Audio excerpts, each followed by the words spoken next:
Mobile ಬಳಸೋ ಹೆಣ್ಣು ಮಕ್ಕಳಿರುವ ಪೋಷಕರೇ ಎಚ್ಚರ ಎಚ್ಚರ, ಬಹಳ ಎಚ್ಚರವಾಗಿರಬೇಕು ನೀವು. ಮೊಬೈಲ್ ಚಾಟಿಂಗ್, ಡೇಟಿಂಗ್, ಸೆಕ್ಸ್, ಗರ್ಭಧಾರಣೆ ಎಂತ ಕತೆ ಗೊತ್ತಾ ಇದು? ನೀವು ನೋಡ್ಲೇಬೇಕಾದಂತ ಸುದ್ದಿ. ಮೊಬೈಲ್ ಉಪಯೋಗವಾಗ್ತಿದೆಯಾ ದುರುಪಯೋಗವಾಗ್ತಿದೆಯಾ ಅಂತ ಗಮನಿಸಿದ್ದೀರಾ ನೀವು ಯಾವತ್ತಾದ್ರೂ? ನಿಮ್ಮ ಮಗಳು ಮೊಬೈಲ್ ನಲ್ಲಿ ಏನು ನೋಡ್ತಿದ್ದಾಳೆ ಅಂತ ನೀವು ಯಾವತ್ತಾದ್ರೂ ನೋಡಿದ್ದೀರಾ? ನೋಡ್ಬೇಕಾಗುತ್ತೆ. ಯಾಕಂದ್ರೆ 45,000 ಚಿಕ್ಕ ವಯಸ್ಸಿನ ಹೆಣ್ಣು ಮಕ್ಕಳೇ ಗರ್ಭಧಾರಣೆಯಾಗಿದ್ದಾರೆ. ಬನ್ನಿ ಬಗ್ಗೆ ಡೀಟೇಲ್ಸ್ ಕೊಡ್ತಾ ಹೋಗ್ತೀನಿ ನಾನು. ಗಮನಿಸಬಹುದು ಈ ಮೊಬೈಲ್ ಅನ್ನುವಂಥದ್ದು ಎಷ್ಟರ ಮಟ್ಟಿಗೆ ಆಕ್ರಮಣ ಮಾಡ್ಕೊಂಡ್ಬಿಟ್ಟಿದೆ ಹೆಣ್ಣು ಮಕ್ಕಳಲ್ಲಿ ಅಂತಂದ್ರೆ, ಯಾವಾಗ ನೋಡಿದ್ರು ಮೊಬೈಲ್ ನಲ್ಲೇ ಬಿಸಿ ಇರ್ತಾರೆ ಹೆಣ್ಣು ಮಕ್ಕಳು. ಮೊಬೈಲ್ ನಲ್ಲಿ ಏನ್ ನೋಡ್ತಾ ಇದ್ದಾರೆ, ಅವರಲ್ಲಿ ಏನ್ ಮಾಡ್ತಾ ಇದ್ದಾರೆ ಅನ್ನುವಂಥದ್ದನ್ನ ಯಾವತ್ತಾದ್ರೂ ಪೋಷಕರು ಹೋಗಿ ತೆಗೆದು ನೋಡಿದ್ದೀರಾ? ಹಿಸ್ಟರಿ ಚೆಕ್ ಮಾಡಿದ್ದೀರಾ? ದಯವಿಟ್ಟು ಮಾಡಬೇಕು. ನಿಮ್ಮ ಮಕ್ಕಳ ಮೇಲೆ ನೀವು ಗಮನವನ್ನು ವಹಿಸಬೇಕು. ಇಲ್ಲ ಅಂತಂದ್ರೆ ನಿಮ್ಮ ಮಕ್ಕಳು ದಾರಿ ತಪ್ಪೋದು ಗ್ಯಾರಂಟಿ. ಅಂತಹ ಒಂದು ವರದಿಯನ್ನ ಈಗ ನಾನು ನಿಮ್ಮ ಮುಂದೆ ಹೇಳ್ತಾ ಹೋಗ್ತೀನಿ. ಒಟ್ಟು 45,000ಕ್ಕೂ ಅಧಿಕ ಚಿಕ್ಕ ವಯಸ್ಸಿನ ಹೆಣ್ಣು ಮಕ್ಕಳೇ ಗರ್ಭಧಾರಣೆ ಆಗಿರುವಂತದ್ದು. ನಾವು ಹೇಳ್ತಿಲ್ಲ, ಮಕ್ಕಳ ಹಕ್ಕುಗಳ ರಕ್ಷಣಾ ಆಯೋಗದ ಅಧ್ಯಕ್ಷ ಕೆ ನಾಗೇಶ್ ಈ ಬಗ್ಗೆ ಹೇಳಿಕೆಯನ್ನು ನೀಡಿದ್ದಾರೆ. ಮಕ್ಕಳ ಹಕ್ಕುಗಳ ಆಯೋಗದಿಂದ ಆಘಾತಕಾರಿ ಮಾಹಿತಿಯೊಂದು ಹೊರಬಿದ್ದಿದೆ. ಸೊ ಹಾಗಾಗಿ ಇಲ್ಲಿ 45,000 ಚಿಕ್ಕ ವಯಸ್ಸಿನ ಅಪ್ರಾಪ್ತ ವಯಸ್ಸಿನ ಹೆಣ್ಣು ಮಕ್ಕಳೇ ಇಲ್ಲಿ ಗರ್ಭಧಾರಣೆ ಆಗ್ತಿದ್ದಾರೆ. ಕಾರಣ ಮೊಬೈಲ್ ನಲ್ಲಿ ಬರುವಂತದ್ದು ಯಾವ್ದಾವುದೋ ವಿಡಿಯೋಗಳನ್ನ ನೋಡುವಂಥದ್ದು, ಯಾವ್ದಾವುದೋ ವೆಬ್ಸೈಟ್ ಮೇಲೆ ಕ್ಲಿಕ್ ಮಾಡುವಂಥದ್ದು, ಅಲ್ಲಿ ಯಾವುದೋ ಒಂದು ಅಡ್ವರ್ಟೈಸ್ಮೆಂಟ್ ಮುಖಾಂತರ ತೋರಿಸುವಂತ ಲಿಂಕ್ ಮೇಲೆ ಕ್ಲಿಕ್ ಮಾಡುವಂಥದ್ದು, ಅಲ್ಲಿ ಯಾವುದೋ ಕೆಟ್ಟ ಕೆಟ್ಟ ವಿಡಿಯೋಗಳು ಬರುವಂಥದ್ದು, ಅದಕ್ಕೆ ಆಕರ್ಷಿತರಾಗಿ ಅದನ್ನು ನೋಡುವಂಥದ್ದು, ಅದನ್ನ ನೋಡಿ ಹಾರ್ಮೋನ್ ಬ್ಯಾಲೆನ್ಸ್ ತಪ್ಪುವಂಥದ್ದು, ಇದರಿಂದ ನಾವು ಒಂದು ಟ್ರೈ ಮಾಡೋಣ ಅಂತ ಹೇಳಿ ಮಾಡುವಂಥದ್ದು, ಜೊತೆಗೆ ಇದ್ರ ಬಗ್ಗೆ ಸ್ನೇಹಿತರೊಂದಿಗೆ ಡಿಸ್ಕಸ್ ಮಾಡುವಂಥದ್ದು, ಅದರಲ್ಲೂ ಜೊತೆಗೆ ಹುಡುಗರಾಗ್ಬಿಟ್ರಂತೂ ಅವರಂತೂ ಇನ್ನೂ ಕೂಡ ಪ್ರಚೋದನೆಗೊಳಿಸ್ತಾರೆ. ಚಿಕ್ಕ ವಯಸ್ಸಿಗೆ ಒಂದು ಅಲ್ಪ ಸುಖಕ್ಕೋಸ್ಕರ ತಮ್ಮ ಜೀವನವನ್ನು ಹಾಳು ಮಾಡ್ಕೊಳ್ತಿದ್ದಾರೆ ಹೆಣ್ಣು ಮಕ್ಕಳು. ಅಷ್ಟೇ ಅಲ್ಲದೆ ಇದನ್ನ ಡಿಸ್ಕಸ್ ಮಾಡಿ ಮತ್ತೊಬ್ಬರಿಗೂ ಕೂಡ ಈ ರುಚಿಯನ್ನ ಕಾಣಿಸ್ತಾ ಇದ್ದಾರೆ. ಸೊ ಹೀಗಾಗಿ ಇದು ದಾರಿ ತಪ್ತಾ ಇದ್ದಾರೆ. ನೀವು ನಿಮ್ಮ ಮಕ್ಕಳು ಏನ್ ಮಾಡ್ತಿದ್ದಾರೆ ಅನ್ನುವಂಥದ್ದನ್ನು ನೀವು ನೋಡಬೇಕು. ಇಲ್ಲ ಅಂತಂದ್ರೆ ಬಹಳ ಕಷ್ಟ ಆಗುತ್ತೆ. ಮುಂದಿನ ದಿನಗಳಲ್ಲಿ ಈ ಯುಗದಲ್ಲಿ, ಇಂತಹ ಮಾಡರ್ನ್ ಯುಗದಲ್ಲಿ ದೊಡ್ಡ ಮಟ್ಟದ ನಾವು ಪರಿಣಾಮಗಳನ್ನ ಎದುರಿಸಬೇಕಾಗುತ್ತೆ. ಸೊ ಹೀಗಾಗಿ ಈ ಬಗ್ಗೆ ಮಕ್ಕಳ ಹಕ್ಕುಗಳ ರಕ್ಷಣಾ ಆಯೋಗದ ಅಧ್ಯಕ್ಷ ಕೆ ನಾಗೇಶ್ ಕೂಡ ಪ್ರತಿಕ್ರಿಯೆ ನೀಡಿದ್ದಾರೆ. ಅವ್ರು ಏನ್ ಮಾಡಬೇಕು, ಹೇಗೆ ತಡೆಗಟ್ಟಬಹುದು ಅನ್ನುವಂಥದ್ದನ್ನ ಹೇಳಿದ್ದಾರೆ. ಅವ್ರು ಏನ್ ಹೇಳಿದ್ದಾರೆ ಅಂತ ಒಂದ್ಸಲ ನೀವು ನೋಡ್ಬಿಡಿ. 45,000ಕ್ಕಿಂತ ಹೆಚ್ಚು ಅರೆಯ ಹೆಣ್ಮಕ್ಳಲ್ಲಿ ಅವರು 18 ವರ್ಷಕ್ಕಿಂತ ಒಳಪಟ್ಟಿರ್ತಕ್ಕಂಥ ಹೆಣ್ಮಕ್ಳು ಗರ್ಭಿಣಿ ಆಗಿದ್ದಾರೆ ಅಂತೇಳಿ ಕೂಡ ಮೊನ್ನೆ ಒಂದು ವರದಿ ಕೂಡ ಆಗಿದೆ.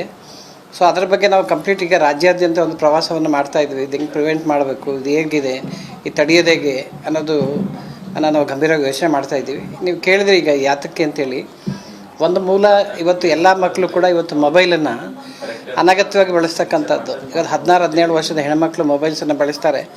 ಅದರಿಂದ ಬೇರೆ ಬೇರೆ ವಿಷಯಗಳನ್ನು ಯಾವುದನ್ನು ನೋಡಬಾರ್ದು ಅದನ್ನು ನೋಡ್ತಾರೆ. ಅದನ್ನು ಒಂದು ಪಾಸಿಟಿವ್ ಆಗಿ ಅದನ್ನು ಮಾಡ್ಕೊಳ್ತಾ ಇಲ್ಲ, ನೆಗೆಟಿವ್ ಆಗಿ ಪರಿಣಾಮ ಬೀರ್ತದೆ. 16 ಈಗ ಒಂದೆಲ್ಲೋ ಫ್ರೆಂಡ್ಸ್ಗೆ ಸುಮ್ಮನೆ ವಾಟ್ಸಪ್ಪು, ಫೇಸ್ಬುಕ್ಕು, ಇನ್ಸ್ಟಾಗ್ರಾಮ್ ತುಂಬ ಇದೆಲ್ಲ ಮಾಧ್ಯಮಗಳು ವಿವಿಧ ಭಂಗಿಗಳಿದ್ದಾವೆ. ಎಲ್ಲೋ ಒಂದು ಕಡೆ ಫ್ರೆಂಡ್ಸ್ ಆದಮೇಲೆ ಮೆಸೇಜಿಂದನೇ ಶುರು ಮಾಡ್ಕೊತಾರೆ. ಎಲ್ಲೋ ಒಂದು ಕಡೆ ಪರಿಚಯ ಆದಮೇಲೆ ಪರಸ್ಪರ ನಂಬಿಕೆಗಳು ಉಂಟಾಗಿ ಇಲ್ಲ ಚೈಲ್ಡ್ ಮ್ಯಾರೇಜ್ ಆಗ್ತಾರೆ, ಶಾಲೆ ಬಿಡ್ತಾರೆ. ಆವಾಗ ಏನಾಗುತ್ತೆ, ನಮಗೆ ಸಡನ್ನಾಗಿ ಗೊತ್ತಾಗಲ್ಲ. ಒಂದು ವೇಳೆ ಅವರು ಏನಾದರೂ 18 ವರ್ಷದೊಳಗೆ ಪ್ರೆಗ್ನೆಂಟ್ ಆದರೂ ಕೂಡ ಹಾಸ್ಪಿಟ್ಲಿಗೆ ಹೋಗಬೇಕು, ಇಲ್ಲ ಹಾಸ್ಪಿಟ್ಲವ್ರು ಮತ್ತೆ FIR ಮಾಡ್ತಾರೆ. ಅದು ಆ್ಯಕ್ಚುಲಿ ಚೈಲ್ಡ್ ಮ್ಯಾರೇಜ್ ಅಲ್ಲ, ಜೈಲ್ ಮ್ಯಾರೇಜ್ ಆಗುತ್ತೆ. ಇವತ್ತು ಎಲ್ಲ ಜೈಲಲ್ಲೂ ಕೂಡ ಚೈಲ್ಡ್ ಮ್ಯಾರೇಜ್, ಯಾರು 18 ವರ್ಷದ ಹೆಣ್ಮಕ್ಳನ್ನ ಮದುವೆ ಆಗಿದ್ದಾರೆ ಒಳಗಿರ್ತಕ್ಕಂಥವ್ರನ್ನ, ಬಹುತೇಕ ಇವತ್ತು ಹುಡುಗರು ಜೈಲಲ್ಲಿದ್ದಾರೆ. ಹೌದು, ಅದು ಕೂಡ ನಂಬಿಸಿ ಆಸೆಪಟ್ಟು ಮದುವೆ ಆಗ್ತಾರೆ ಅಂತಕ್ಕಂಥ ಒಂದು ಆತರ ಬಿದ್ದು ಅದೇನಾಗುತ್ತೆ ಅಂದರೆ, ದೇಹದಲ್ಲಿ 12, 13, 14 ವರ್ಷದ ಮಕ್ಕಳಿಗೆ ಇದೆಲ್ಲ 20, 30 ವರ್ಷದ ನಾಲೆಡ್ಜನ್ನು ನಾವು ಆ ಪ್ರಚೋದನೆಗಳನ್ನು ಈ ಮೊಬೈಲಿಂದ ಕೂಡ ನೋಡ್ತಾ ಇದ್ವಿ. ಹಾಗಾಗಿ ಅದು ಏನೋ ಒಂದು ಸಲ ಅವ್ರ ಮನಸ್ಸನ್ನು ಹಾಕಿದರೆ ಅಲ್ಲಿಂದ ವಾಪಸ್ ಬರೋಕ್ಕಾಗಲ್ಲ. ಅದೆಲ್ಲ ಪ್ರೀತಿ ಅಂತನೋ ಅಥವಾ ಇನ್ನೊಂದು ಅಥವಾ ದೈಹಿಕವಾದಂಥ ಅಲ್ಪ ಸುಖಕ್ಕೆ ಕೆಲವು ಸಲ ಇವರು ಹುಡುಗರು ಕೂಡ ಅದನ್ನು ಪ್ರಚೋದನೆ ಮಾಡ್ತಾರೆ. ಯಾರ್ಯಾರು ಅದನ್ನು ಯೋಚನೆ ಮಾಡ್ತಾರೆ. ಸೊ ಹೀಗಾಗಿ ಫೈನಲ್ ಆಗಿ ಹೇಳುವಂಥದ್ದು, ಇದಕ್ಕೆ ತಡೆಗಟ್ಟುವ ಕ್ರಮ ಅಂತ ಏನು ಇಲ್ಲ. ಇರೋದು ಒಂದೇ ಒಂದು, ಅವರವರ ಪೋಷಕರು ಅವರ ಮಕ್ಕಳನ್ನ ಹದ್ದುಬಸ್ತಲ್ಲಿ ಇಟ್ಕೊಳ್ಬೇಕು. ಮೊಬೈಲ್ ವಿಚಾರದಲ್ಲಿ ಯಾವ ರೀತಿ ಕಂಡೀಷನ್ ಮಾಡಬೇಕು, ಏನು ಮಾತ್ರ ಯೂಸ್ ಮಾಡ್ಬೋದು ಆ ರೀತಿ ಅಲೋ ಮಾಡಿ ಕೊಡಬೇಕು. ಇಲ್ಲ ಅಂತಂದ್ರೆ ಬಹಳ ಕಷ್ಟ ಆಗುತ್ತೆ. ನಿಮ್ಮ ಮಕ್ಕಳು ದಾರಿ ತಪ್ತಾರೆ. ದಾರಿ ತಪ್ಪಿದಂಥ ಉದಾಹರಣೆಗಳು ಈಗ 45,000ಕ್ಕೂ ಅಧಿಕ. ಸೊ ಹೀಗಾಗಿ ಬಹಳ ಎಚ್ಚರಿಕೆಯಿಂದ ಇರಬೇಕು, ಎಚ್ಚರಿಕೆಯನ್ನು ವಹಿಸಬೇಕು.